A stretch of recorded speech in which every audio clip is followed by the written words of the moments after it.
غشي على رسول الله. أي كتاب هذا؟ ماذا يريد النبي أن يوصي؟ أعتقد إنه سيوصي للخليفة من بعده.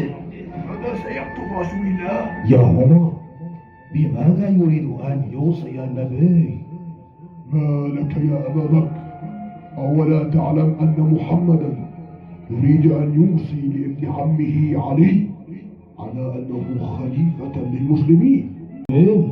والناس تشهد بذلك لنا.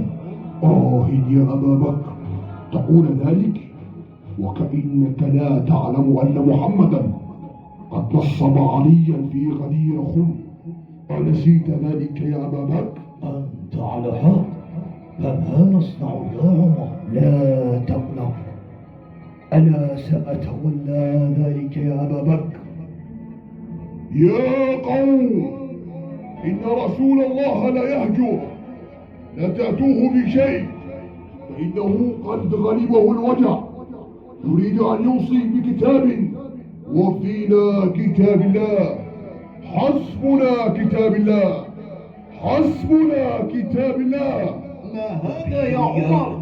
كيف للنبي أن يهجر؟ رسول الله يهجر؟